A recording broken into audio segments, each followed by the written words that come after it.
एक बुजुर्ग औरत मर गई। यमराज लेने आए। औरत ने यमराज से पूछा, आप मुझे स्वर्ग ले जाएंगे या नर्क? यमराज बोले, दोनों में से कहीं नहीं। तुमने इस जन्म में बहुत ही अच्छे कर्म किए हैं, इसलिए मैं तुम्हें सीधे प्रभु के धाम ले जा रहा हूं। बुजुर्ग औरत खुश हो गई, बोली, धन्यवाद, पर मेरी आपसे एक विनती है। मैंने यहाँ धरती पर सबसे स्वर्ग नर्क के बारे में बहुत सुना है। मैं एक बार इन दोनों जगहों को देखना चाहती हूँ। यमराज बोले, तुम्हारे कर्म अच्छे हैं, इसलिए मैं तुम्हारी ये इच्छा पूरी करता हूँ।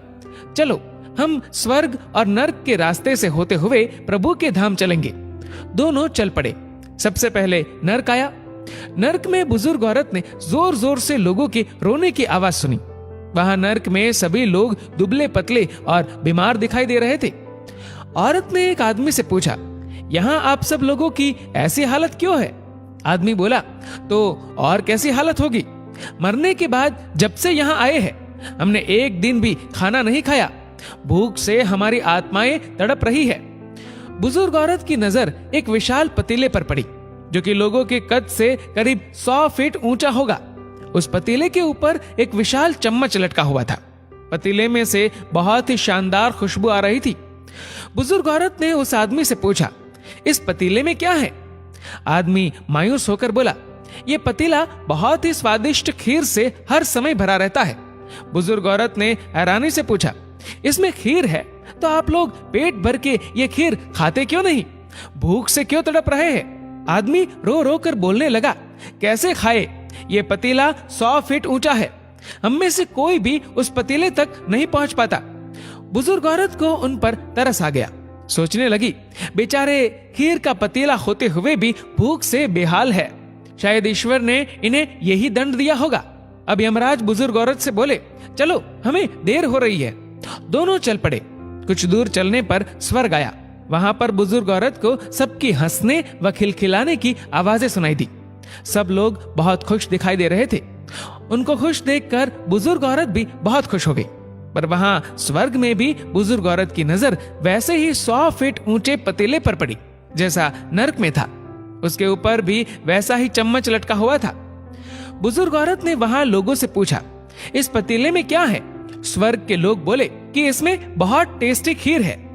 बुजुर्ग औरत हैरान हो गई। उनसे बोली, पर यह पतीला तो 100 फीट ऊंचा है। आप लोग तो इस तक पहुंच ही नहीं पाते होंगे। उस हिसाब से तो आप लोगों को खाना मिलता ही नहीं होगा।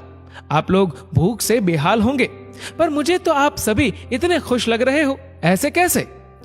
उनमें से एक व्यक्ति बोला, हम सब लोग तो इस पतीले में से पेट भर के खीर खाते हैं। औरत बोली, पर कैसे? पतीला तो बहुत ऊंचा है। व्यक्ति फिर बोला, तो क्या हो गया? पतीला ऊंचा है तो यहाँ पर कितने सारे पेड़ हैं। हमने इन पेड़ों की लकड़ी ली, उसको काटा और एक विशाल सीढ़ी का निर्माण किया। उस लकड़ी की सीढ़ी के सहारे हम पतीले तक पहुंचते हैं और सब मिलकर खीर का आनंद लेते हैं। बुजुर्ग औरत यमराज की तरफ देखने लगी। यमराज मुस्कुराए और बोले, ईश्वर ने स्वर्ग और नर्क मनुष्यों के हाथ में ही सौंप रखा है। चाहे तो अपने लिए नर्क बना ले, चाहे तो अपने लिए स्वर्ग। ईश्वर ने सबको एक समान हालातों में डाला है। उसके लिए उसके सभी बच्चे एक समान है। वो किसी से भेदभाव नहीं करता। वहां नर्क में भी पेड़ पौधे सब थे, पर वो लोग खुद ही आलसी है। उन्हें खीर हाथ में चाहिए। वो कोई कर्म नहीं करना चाहते, कोई मेहनत नहीं करना चाहते, इसलिए भूख से बेहाल है। क्योंकि यही तो ईश्वर की बनाई इस दुनिया का नियम है। जो कर्म करेगा, मेहनत करेगा, उसी को मीठा फल खाने को मिलेगा। स्वर्ग के सपने छोड़ दो, नर्क का डर छोड़ दो। बस आपकी वजह से किसी का दिल ना दुखे, इतना सोचो। बाकी सब कुदरत पर छोड़ दो। दोस्तों, इस वीडियो को लेकर आपकी क्या राय है, नीचे कमेंट करके जरूर बताएगा। और अगर आपको वीडियो अच्छा लगा हो तो इस वीडियो को लाइक करेगा, शेयर करेगा ज्यादा से ज्यादा लोगों तक। और ऐसे ही और भी इंस्पिरेशनल वीडियोस के लिए सब्सक्राइब करें हमारे यूट्यूब चैनल को और फेसबुक पर फॉलो करें हमारे पेज को। धन्यवाद।